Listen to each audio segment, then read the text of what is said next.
Êxodo capítulo 15.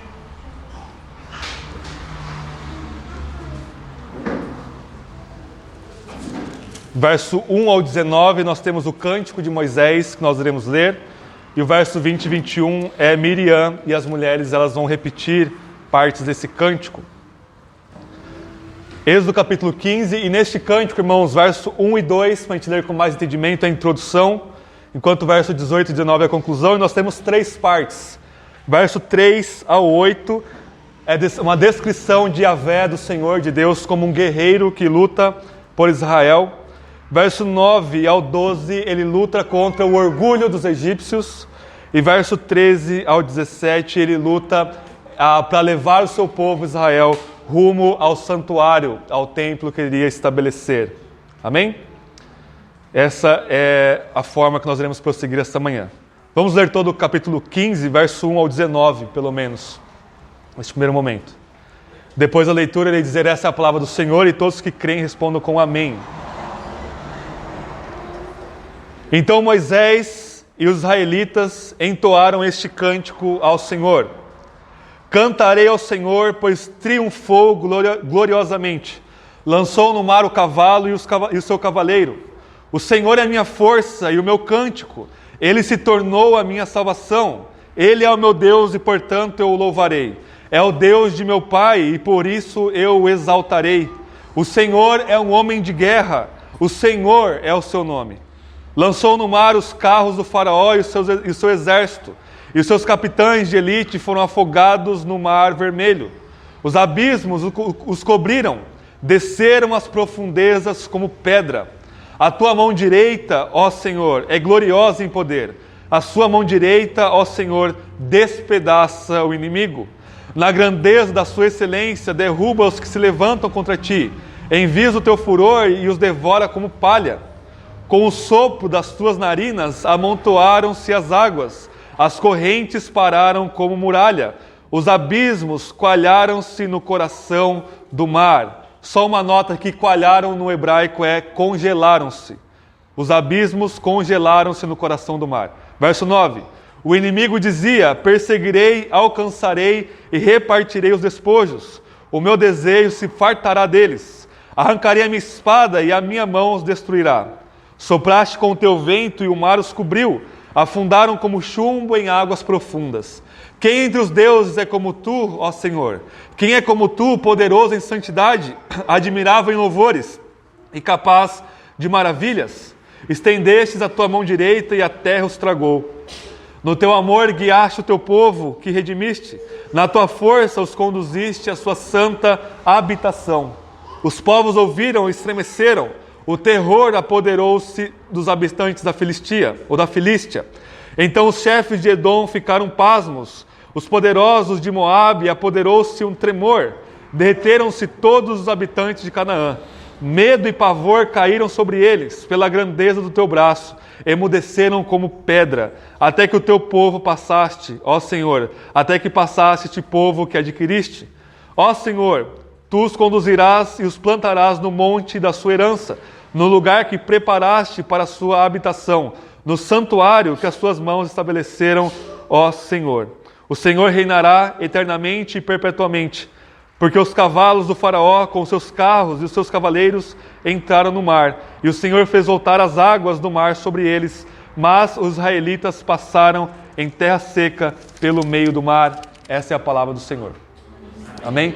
Vamos orar mais uma vez? Senhor, estamos diante da sua santa palavra, estamos nus diante delas e prestaremos contas a Ti através dela, e ela penetra no nosso coração, no mais profundo da nossa alma, e discerne nossos pensamentos e atitudes e intenções. Que o Senhor venha a nos ferir e a nos curar nesta manhã, que o Senhor venha a voltar a dar-nos a alegria da sua salvação em grande porção, e isso pelo seu Espírito que nos é dado, pelo Cristo que se assentou à sua destra, como Senhor e como Messias. Que o seu Espírito nos conduza em triunfo sobre nossos pecados, sobre nosso modo fútil de viver, sobre os nossos pensamentos que são inimigos ao Senhor. que o Senhor triunfe sobre nós e nos conduza em triunfo até a nova criação consumada na volta de Cristo. Em nome dele nós oramos. Amém. Irmãos, nós vimos semana passada que a morte chegou ao Egito, 3 mortes: a morte dos primogênitos na 10ª praga, a morte do Cordeiro Pascal, que é o substituto e o preço que foi pago no lugar dos israelitas, e a morte do próprio faraó com seu exército sendo engolidos pelo mar, Israel atravessando pelo caminho seco no meio desse mar. E quando eles saem do mar, a reação deles é louvor. A reação deles é poética. Moisés compõe esse poema e eles, como uma grande multidão, começam a louvar Yahvé no deserto. A gente não tem noção da grandeza disso, mas estima-se que por volta, contando homens, mulheres e crianças, de 4 a 5 milhões de israelitas passaram por aquele mar. Então imagina essa grande assembleia, essa grande igreja, essa grande comunidade dos israelitas louvando esse cântico composto por Moisés ao Senhor. É próprio, uma resposta própria da salvação, é nós louvarmos ao Senhor. É por isso que na liturgia cristã, ao longo desses 2000 anos, sempre se canta louvores a Deus e a Jesus, após como uma resposta de se ler e de se ouvir a palavra e de se ouvir a palavra pregada até mesmo, nós respondemos com cântico, com alegria. E isso é muito distintivo da fé cristã, louvarmos ao Senhor que nos redimiu com uma herança dessa tradição do Antigo Testamento. Agostinho de Hipona, que é o maior teólogo dos pais da igreja dos primeiros séculos, ele que inaugura o gênero literário da autobiografia no seu livro Confissões, ele que é um pastor extremamente poético, ele vai dizer que cantar é próprio de quem ama. Ou seja, se nós amamos o Deus que nos redimiu, o que é próprio para demonstrar esse amor é cantarmos ao Senhor. Ele vai dizer o seguinte, Agostinho, olha, você precisa ser a canção a Deus. Ou seja, não basta apenas você cantar da boca para fora. A sua vida vivida diante de Deus deve ser esse poema, essa poesia, esse cântico ao Senhor. E hoje nós vamos ver a importância de cantarmos ao Senhor e especificamente nesse conteúdo denso, maravilhoso, que ecoa por toda a Bíblia, que é Êxodo capítulo 15, o Cântico de Moisés. Verso 1 e 2. Então Moisés e os israelitas entoaram esse cântico ao Senhor.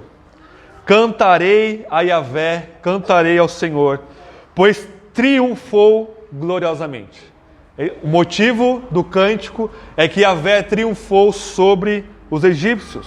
Ele matou Faraó e todo o seu exército no Mar Vermelho. Continuando.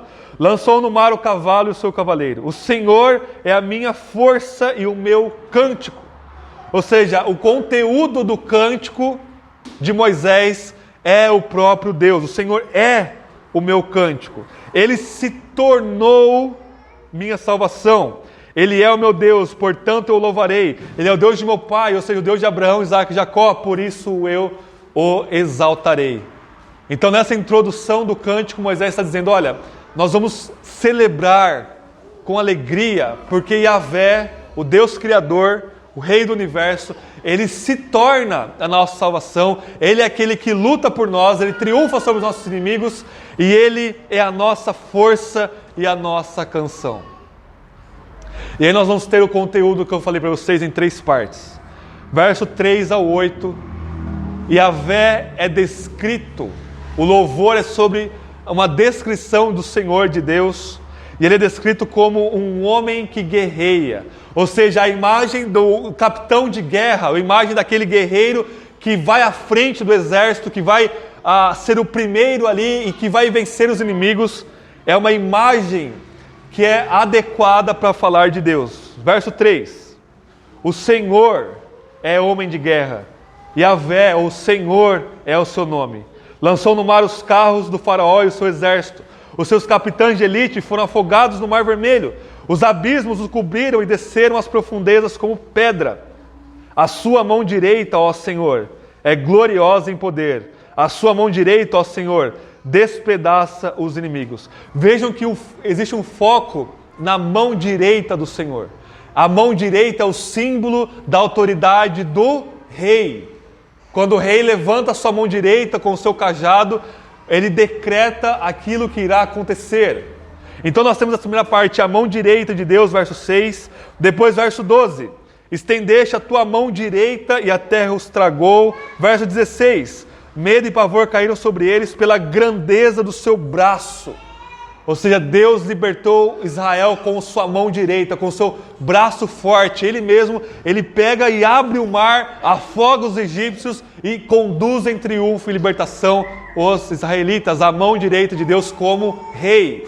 Ou seja, aquele que em Gênesis 1 e 2 é rei da criação, que está entronizado no centro do céu, louvado por anjos, que cria todas as coisas com o seu decreto. Haja luz, haja isso, haja aquilo. O rei do universo agora ele se torna o rei de Israel, ele se torna o Salvador.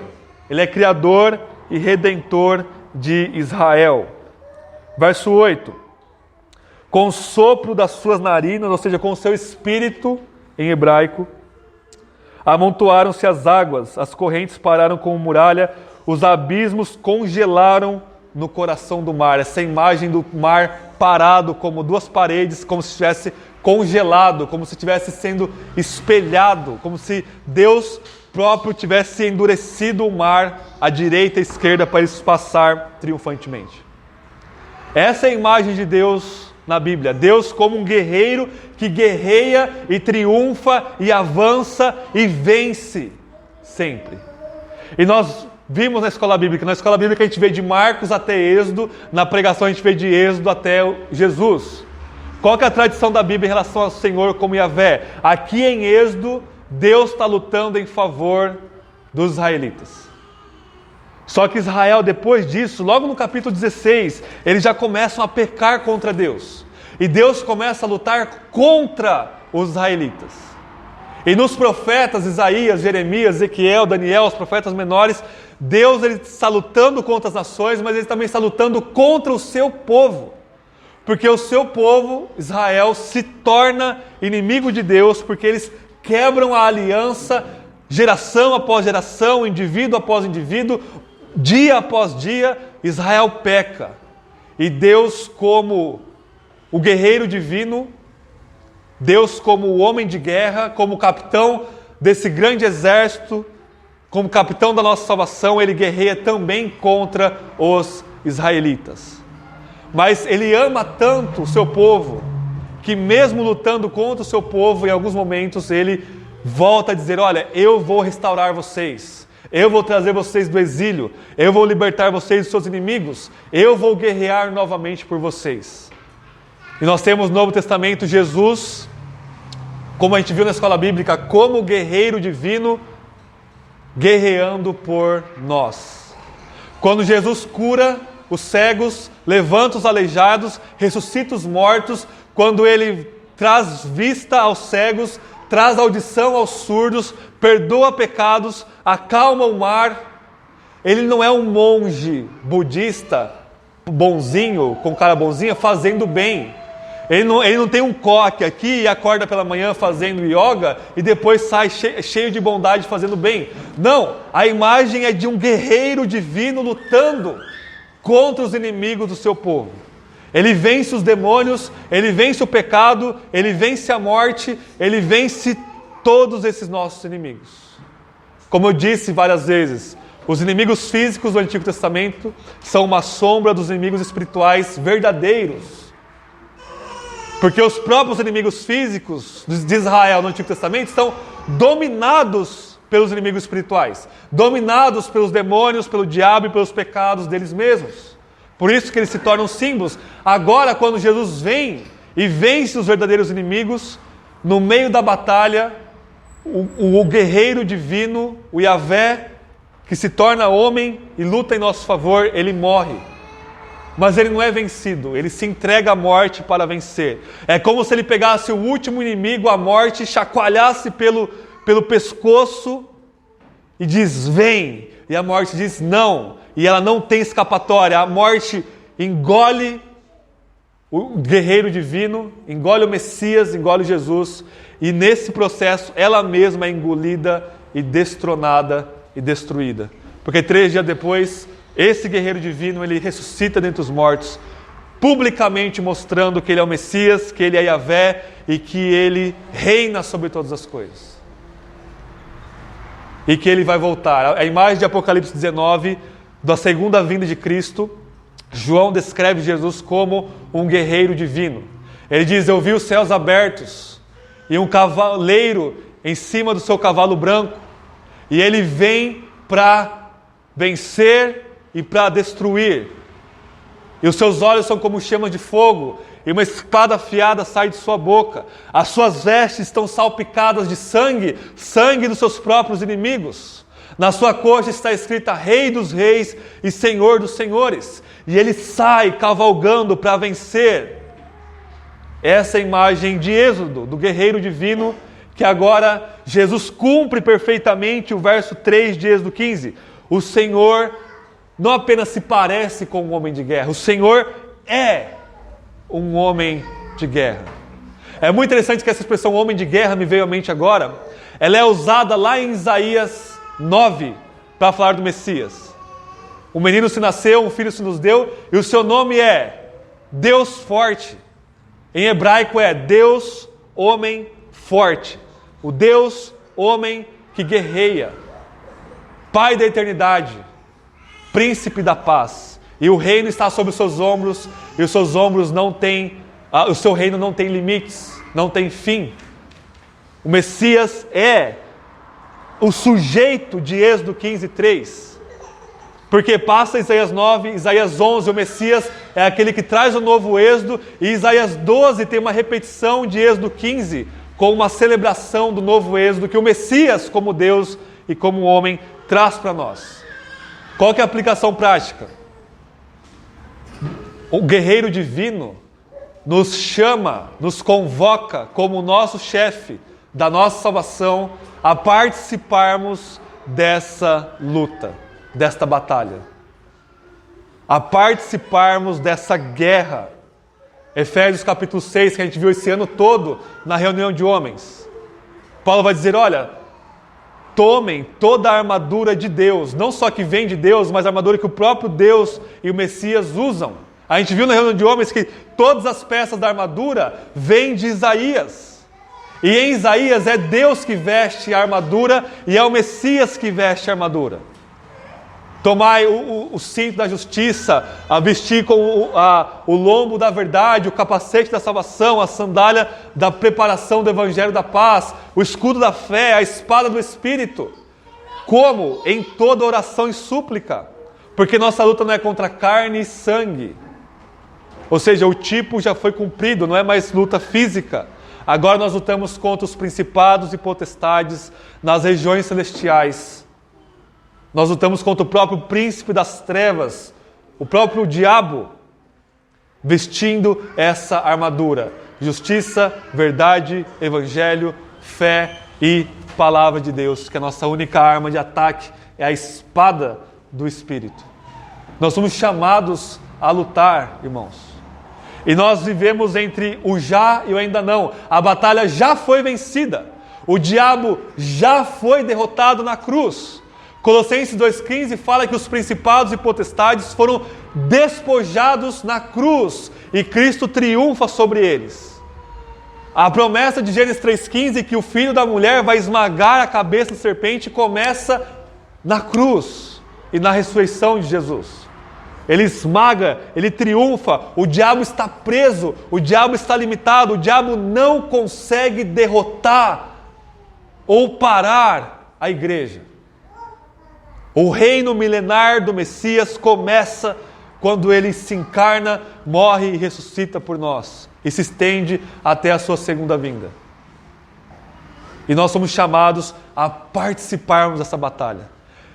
Toda essa narrativa de Êxodo, que se a gente começa a ler e a imaginar o quão terrível foi a noite, as trevas cobrindo o Egito, os primogênitos morrendo, eles marchando em desespero, não sabem o que fazer, o mar se abrindo no meio da noite, eles passando ali naquela passo a passo, milhões de pessoas, Deus conduzindo, o mar engolindo aquele grande exército do maior império do século XV, dessa época, antes de Cristo.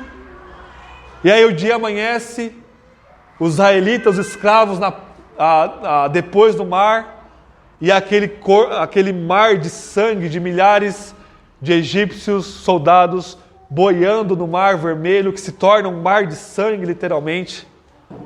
E aí a resposta, poesia, cântico. Isso é para dar-nos um senso da seriedade da nossa luta espiritual contra o diabo. E o diabo não quer fazer espetáculo na igreja.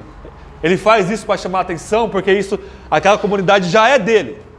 O diabo, ele quer nos tentar e nos levar ao pecado, matar a nossa alegria, matar a imagem de Cristo em nós, a semelhança de Cristo em nós. É por isso que a nossa luta nós a gente veste com justiça, verdade do Evangelho, oração, espada do Espírito, que é a palavra de Deus, e o escudo da fé. Esses são os meios de graça para nós vencermos o diabo e não cairmos em tentação. Essa é a aplicação prática aqui. O Senhor, Êxodo 15:3, é um homem de guerra. Ele guerreia por nós. A batalha já está vencida. Não é nós que vamos vencer Faraó. Os israelitas, eles estavam apenas marchando. Quem derrota é Deus. Mas Deus é tão gracioso que Ele nos convida e nos convoca a participarmos dessa guerra, marchando, porque nada pode nos parar, porque Ele mesmo já venceu por nós, o diabo. E quando Ele voltar, não vai haver inimigo que vai permanecer de pé diante de Cristo. Segundo lugar, verso 9 ao 12. O que Deus está lutando contra aqui? Ele está lutando contra duas coisas: orgulho e idolatria dos egípcios. Vamos ver, verso 9. O inimigo dizia, no caso do Faraó: perseguirei, alcançarei, repartirei os despojos. O meu desejo se fartará deles. Arrancarei a minha espada e a minha mão os destruirá. E aí fala que Deus soprou com o seu vento e o mar os cobriu, afundaram-se como chumbo em águas profundas. Então o orgulho de Faraó de achar que ele vai fazer o que ele quer é afogado no mar vermelho. Aí o verso 11. Quem entre os deuses é como tu, ó Senhor? Quem é como tu, poderoso em santidade, admirável em louvores, capaz de maravilhas? Estendeste a mão direita e a terra os tragou. Ou seja, os ídolos do Egito foram massacrados nas 10 pragas e por fim, o último Deus que sobrou, o Faraó, foi afogado no mar.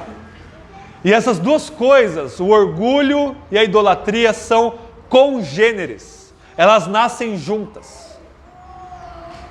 Adão e Eva, eles querem ser igual a Deus porque eles querem se exaltar. Eles querem julgar entre o bem e o mal por si mesmos. Ou seja, quando você deixa de adorar a Deus, você começa a adorar a si mesmo, e essa autoadoração é o que gera orgulho. E a Bíblia toda, se você pegar tudo que a Bíblia fala sobre o orgulho, é terrível e assombroso para nós. Deus resiste ao soberbo. Deus luta contra o orgulhoso. O orgulho precede a queda. A arrogância é o que vai adiante da ruína. Provérbios fala disso o tempo todo. Deus é inimigo dos orgulhosos. Deus odeia a arrogância, a vanglória.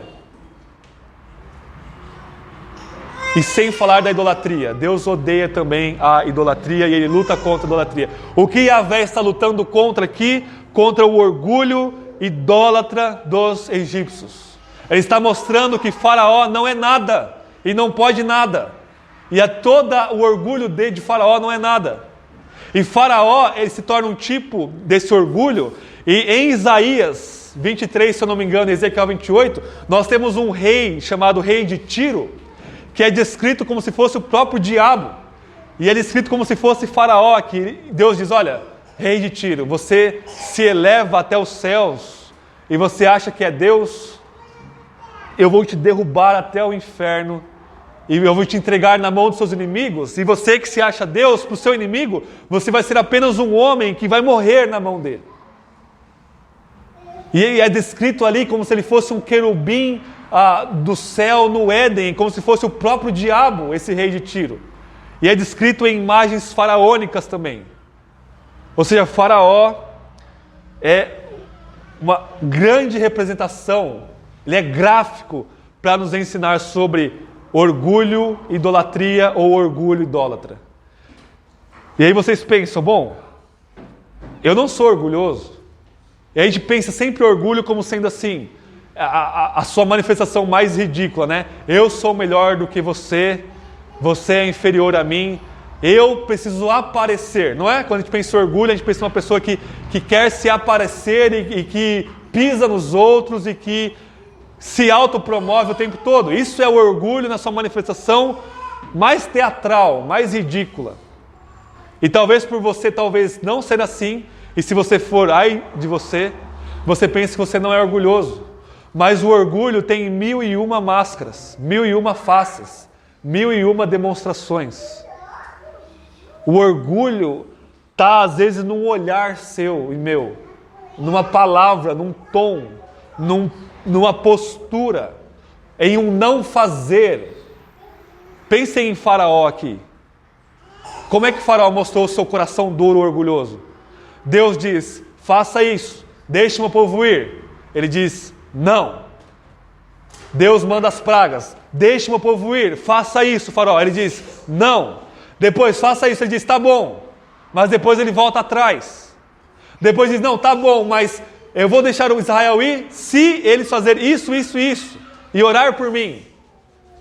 Não, não, não. O orgulho se manifesta quando nós dizemos não à palavra de Deus.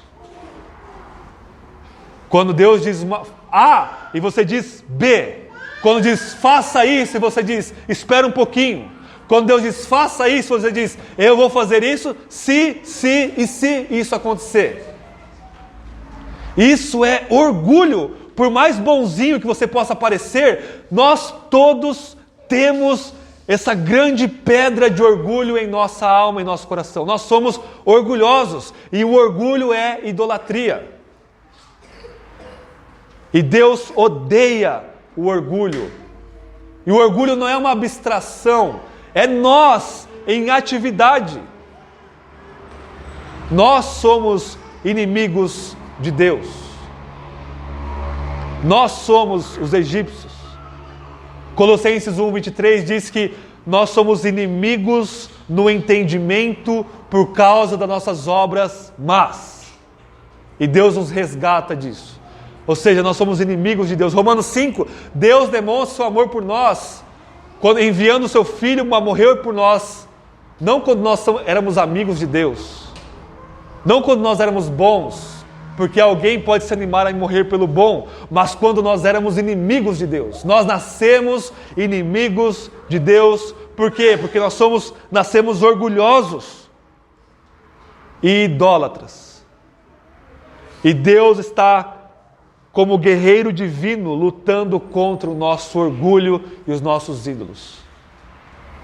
Se você é filho de Deus, se você foi resgatado da escravidão, do seu orgulho e da sua idolatria do Egito, Deus está lutando até o seu último suspiro, até o seu último abrir e fechar de olhos contra o seu orgulho. É por isso que Pedro diz na sua carta, humilhai-vos debaixo da poderosa mão de Deus.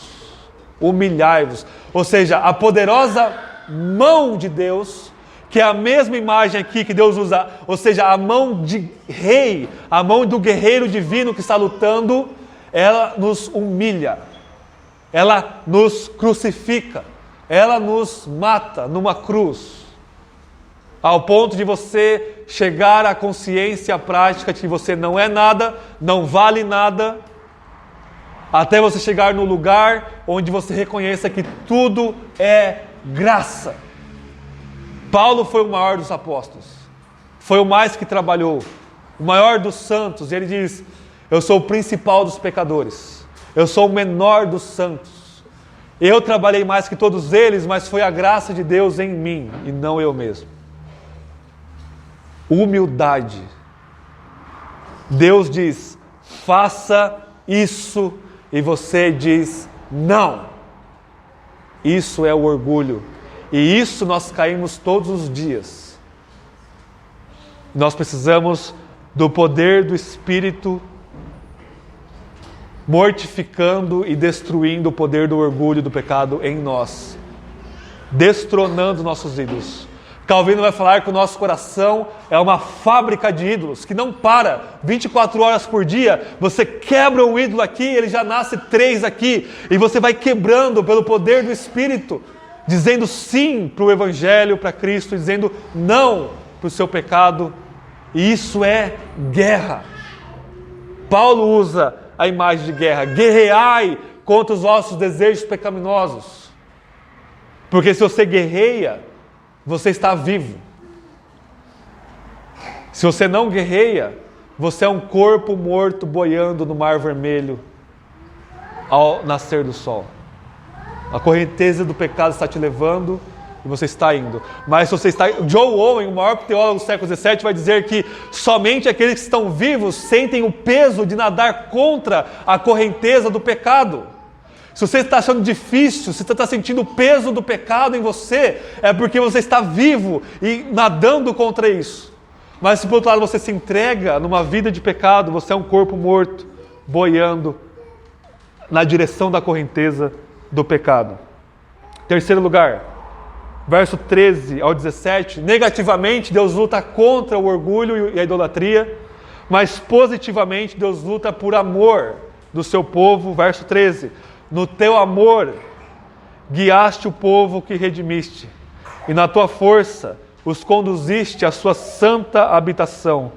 Verso 17 de Êxodo 15, ó Senhor, tu os conduzirás e os plantarás no monte da sua herança, no lugar em que preparaste para a sua habitação, no santuário que as suas mãos estabeleceram, ó Senhor. O propósito de Deus libertar Israel do Egito é levá-los ao templo, à adoração, ao santuário. Esse santuário primeiro é o Monte Sinai, que eles chegam em Êxodo 19, depois é o Monte Sião em Jerusalém, onde Davi e Salomão constroem o templo, e de forma última, Cristo é esse santuário. João capítulo 2, Jesus disse: destruam esse templo e em 3 dias eu vou reerguê-lo.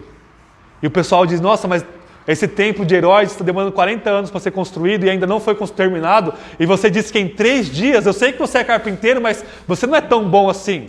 E a nota de rodapé de João escrevendo, ele estava se referindo ao seu corpo. O templo, que é o corpo de Cristo, é destruído na cruz, mas em 3 dias ele ressuscita e reergue o templo glorioso e eterno.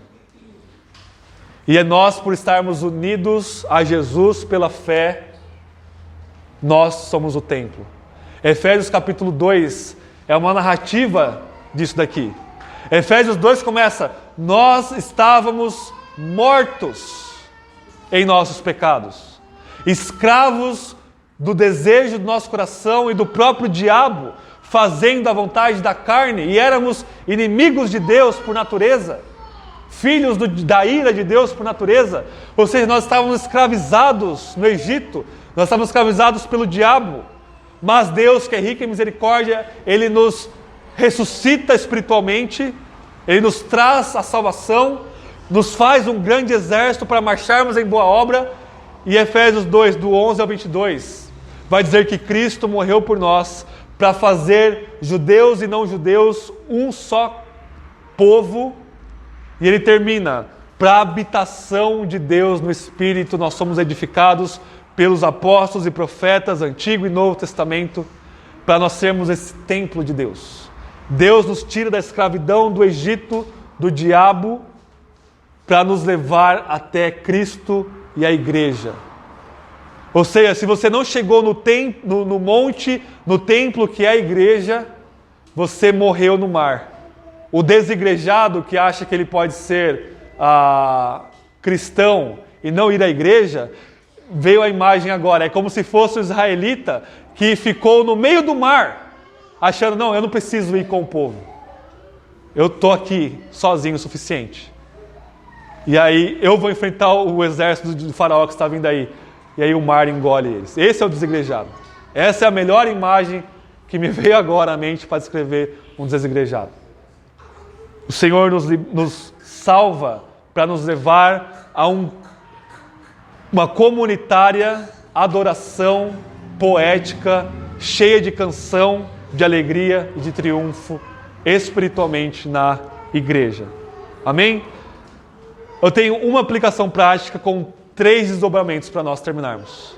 E eu vou usar 3 textos na Bíblia que vão ler e usar Êxodo capítulo 15.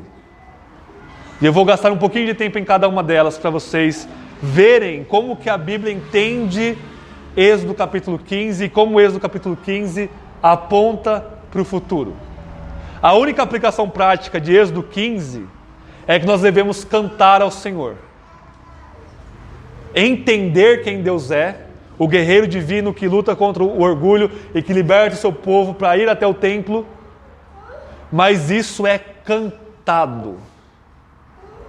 Não desprezem o poder de cantar louvores a Deus. É uma experiência santificadora, purificadora. Você colocar um foninho e ir para o trabalho, e ir fazer caminhada, e fazer qualquer coisa, arrumar a casa, ou colocar o som alto que não atrapalha os vizinhos, né? Um louvor ali do Projeto Sola, brincadeira, qualquer louvor bíblico, e você cantar ao Senhor, é uma das grandes experiências cristãs. A gente fala de meios de graça, a gente fala de oração, leitura bíblica, vir ao culto, cultuar a Deus em casa, mas o louvor é um grande meio de graça. Efésios capítulo 5, prestem bem atenção no que eu vou falar agora. Diz assim, verso 18: não vos embriagueis com o vinho em que há contenda, mas enchei-vos do Espírito. E aí Paulo vai dar 4 verbos sobre o que é ser cheio do Espírito. 3 deles é sobre louvar a Deus. Enchei-vos do Espírito, cantando salmos, hinos e cânticos espirituais, louvando ao Senhor com todo o coração. E depois o último verbo é sujeitando-vos uns aos outros. Ou seja, qual que é a evidência de ser cheio do Espírito? Louvar a Deus. E louvar a Deus também é um meio para você ser cheio do Espírito. É tanto evidência quanto meio. Cantem a Deus. Cantem ao Senhor. Por que nós devemos cantar ao Senhor? E aí 3 coisas, 3 passagens que vão nos guiar. Reparem uma coisa, antes de a gente ir para o Salmo. Reparem que existem verbos aqui. Verso 13. No teu amor guiaste o teu povo. Existem vários verbos aqui de guiar, de conduzir. Esses verbos são verbos do pastoreio. O Senhor está pastoreando o seu povo do Egito a Canaã, pelo deserto. Porque no mundo antigo, o rei, ele sempre é o pastor. Porque o rei, ele sempre guia o seu povo, como se fossem ovelhas. E aqui Deus como rei, e Yahvé como aquele que reina eternamente, verso 18, ele também é o pastor do seu povo, ele está conduzindo, guiando o seu povo. Vamos ver rapidamente o Salmo 78.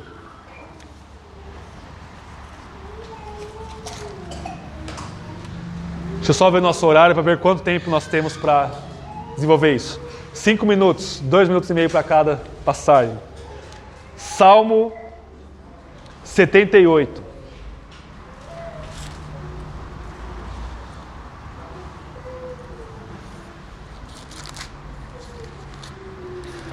Salmo 78 vai usar Êxodo 15. Versos 51 a 54 diz assim: feriu todos os primogênitos no Egito, as primícias da sua força nas tendas de Cã, mas tirou o seu povo como ovelhas. Olha só. O salmista vai ler o Êxodo como Deus pastoreando o seu povo. Tirou o seu povo como ovelhas e como um rebanho o conduziu pelo deserto. Guiou-os com segurança de modo que não temeram, mas os seus inimigos afundaram no mar. Verso 65. Depois Israel peca, Deus ele se volta de novo como guerreiro divino. Salmo 78, 65. Então o Senhor despertou como um sono e como um guerreiro motivado pelo vinho, e fez retroceder a golpes os seus adversários e entregou ao desprezo perpétuo. Além disso, rejeitou a tenda de José e não escolheu a tribo de Efraim, mas escolheu a tribo de Judá, Monte Sião, que ele amava. Edificou o seu santuário como os lugares altos, como a terra que estabeleceu para sempre, e também escolheu Davi, seu servo, e o tirou do cuidado das ovelhas. Ele o trouxe da lida com as ovelhas e suas crias para apacentar Jacó, seu povo, Israel, sua herança. Ele os apacentou segundo a integridade de seu coração e os guiou em mãos hábeis. Qual que é a imagem aqui? O salmista vai ler o Êxodo 15 como Deus, como o rei e como guerreiro, sendo pastor. E agora o seu rei, que é Davi, que era pastor, também vai pastorear o seu povo. E é por isso que Jesus diz lá em João que ele é o bom pastor. Ele é o pastor como Deus, Yahvé, e ele é o pastor como o homem, o rei, filho de Davi, que nos pastoreia. Você quer um motivo para louvar a Deus? Jesus é o nosso pastor. O Senhor é o meu pastor e nada me faltará. Jesus diz, eu sou o bom pastor, e o bom pastor dá a sua vida pelas ovelhas. Nós somos guiados pelo nosso rei, que é o nosso pastor. Segundo lugar, abram no profeta Miqueias, lá nos profetas menores, bem rapidinho, vamos ver se são tão bons aí de profetas menores. Passa ali Amós, Obadias, Jonas, Miqueias. Miqueias capítulo 7. Irmãos, quando eu digo assim, Faraó é um tipo de diabo, Faraó é um tipo dos nossos pecados, isso não é alegoria, isso é tipologia bíblica. Miqueias capítulo 7, verso 18 e 19, vai ler e citar Êxodo 15, de uma maneira diferente. Miqueias 7, 18. Quem é Deus semelhante a ti? Mesma coisa lá de Êxodo 15. Que perdoas a maldade e te esqueces da transgressão do remanescente da sua herança. O Senhor não retém a sua ira para sempre, porque Ele tem prazer na misericórdia. Tornará a ter compaixão de nós, pisará as nossas maldades. Tu lançarás todos os nossos pecados nas profundezas do mar. A imagem aqui é a imagem do Êxodo. Assim como Deus pisou os egípcios e lançou os egípcios no mar, nas profundezas, Miqueias está falando que o mesmo vai acontecer com os nossos pecados. Deus luta contra nós. E Ele luta ao nosso favor ao mesmo tempo. Ele luta esmagando os nossos pecados e lançando no mar. Miqueias está dizendo o seguinte, olha, a imagem do Êxodo é a imagem da nossa salvação. O mesmo indivíduo morre no mar, ao mesmo tempo que ele surge do mar. É a imagem do batismo, é a imagem da salvação. Deus lança os nossos pecados, todos eles, nas profundezas do mar. É o segundo motivo para você louvar a Deus. Ele nos conduz como pastor no caminho do mar, e Ele afoga os nossos pecados. Todos os nossos pecados, passados, presentes e futuros, são lançados no mar do esquecimento pelo próprio Deus. Terceiro lugar, Apocalipse capítulo 15. Para nós encerrarmos.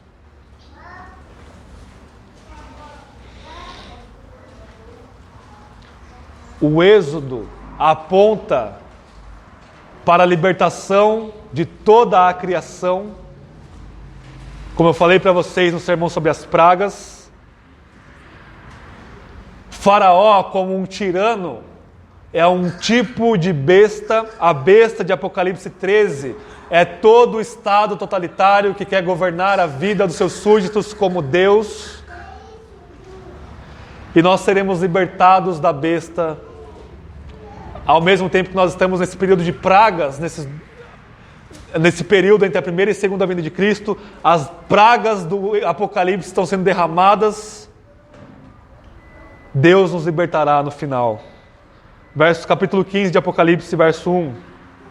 Ainda vi no céu um outro sinal grande e admirável, 7 anjos com as 7 últimas pragas, pois nelas a ira de Deus se consuma. Vi algo como um mar de vidro misturado com fogo.